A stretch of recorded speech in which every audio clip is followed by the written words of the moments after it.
Good morning, everybody. Happy Thursday.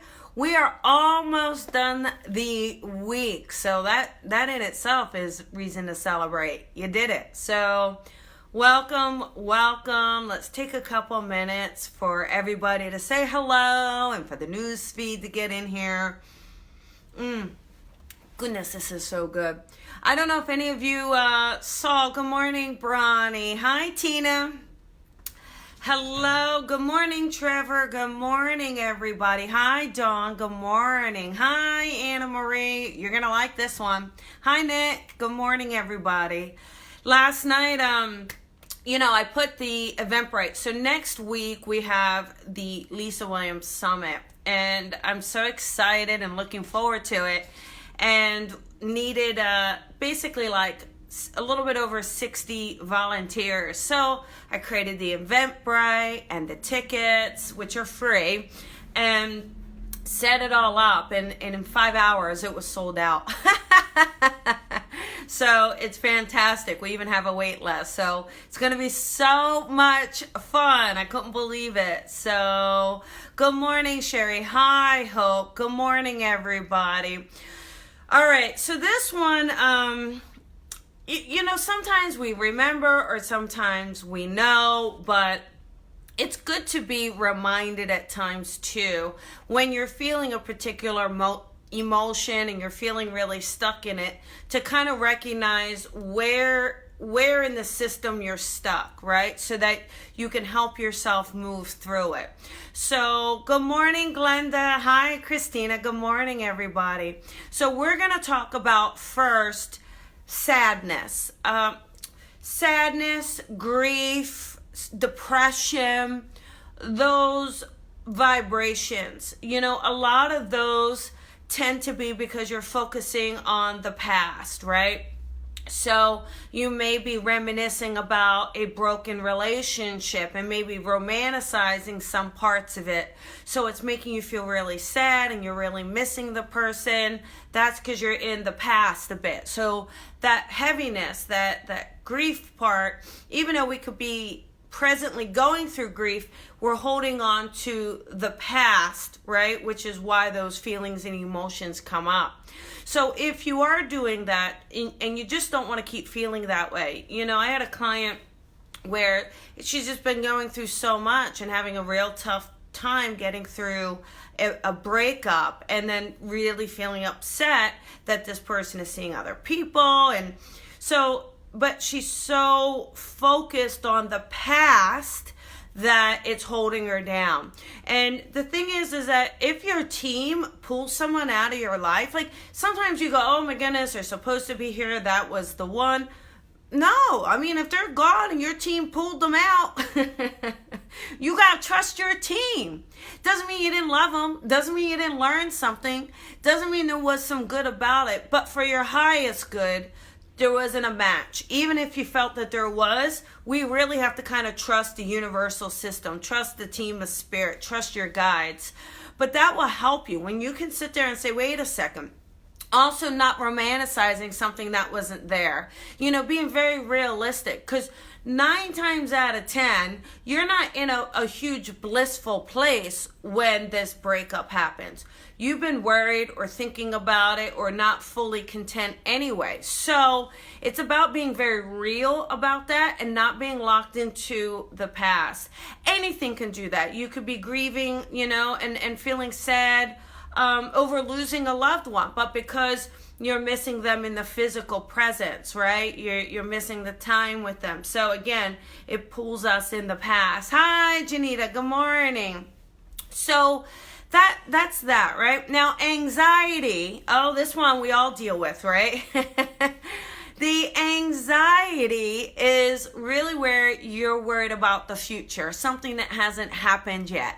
And you are wanting to control the outcome. I know, but you are.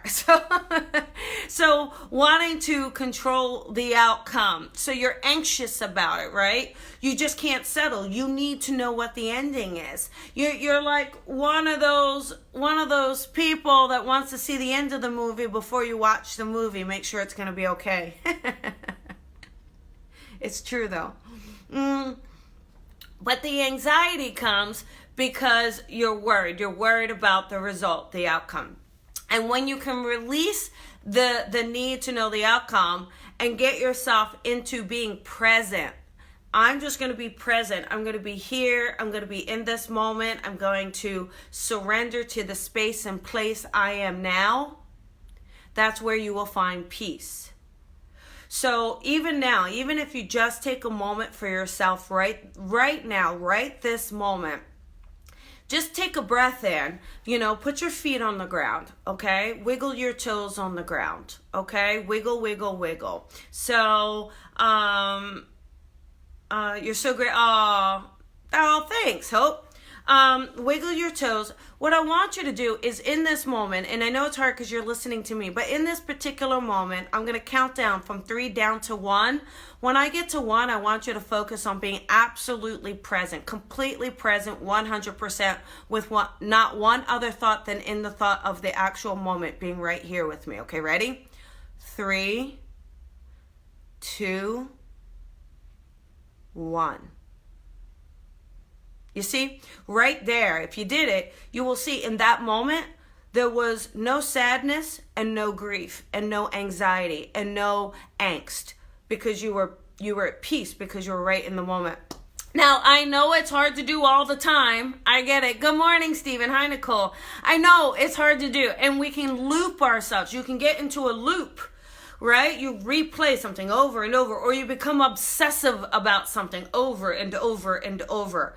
I get it because I'm human, but when that happens and you really want to pull yourself out of it, focus on that presentness. Use your breath, put those feet on the ground, give those toes a nice little wiggle there, and just allow yourself a few moments of being present. That will really, really help you. And the other thing too is just surrendering. It really is about we all want certain things, but when we can relax and when we can enjoy where we are and enjoy the process and entrust our team, there is such a sense of peace around that. You don't have to worry because it's all being taken care of. So it will help because when you are really stressed out, you're not going to get ideas anyway. Ideas and inspiration aren't going to come when the pressure's on.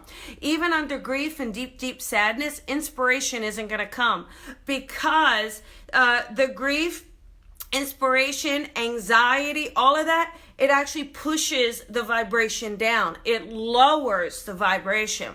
So when your vibration is lower, your imagination, your creativity, your inspiration will also be lowered. So it becomes this cycle that we find ourselves in. It's this endless cycle if we keep feeding it. So you just have to try to find ways to say, hey, I'm not going to feed it right now. I need a break. And I'm going to get out and I'm going to go do something. I'm going to be present. I'm going to focus on the here, the now, this moment, what I can do. And in that calmness, you will usually find solutions or usually find a silver lining, usually find that inspiration that's been missing, right? So remember, sadness is the past, anxiety is the future, the unknown. Peace is the present moment.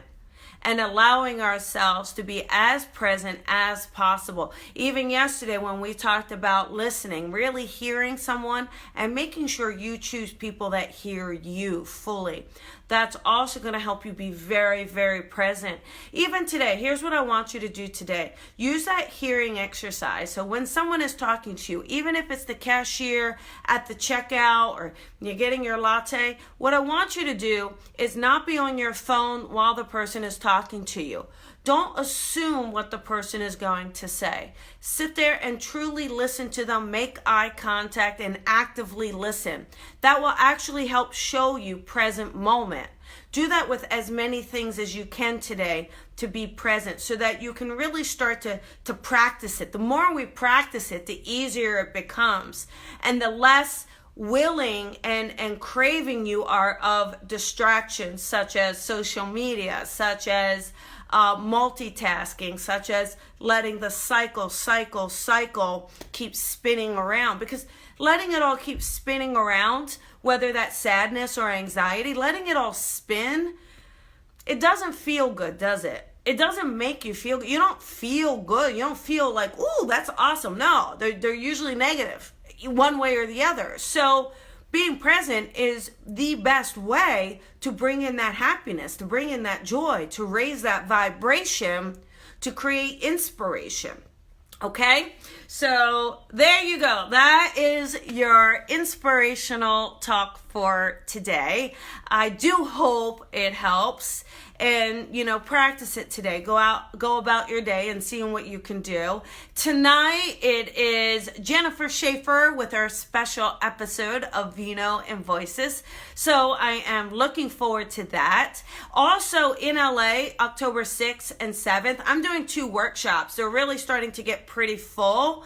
But, Pumpkin, I'm glad you did that. Thank you. If you get a chance, the 6th is about psychic and mediumship development. The 7th is if you are already doing that and want to be able to do it in front of groups more comfortably. So sign up. We've got a few more spaces left. They're filling up, but I'm excited.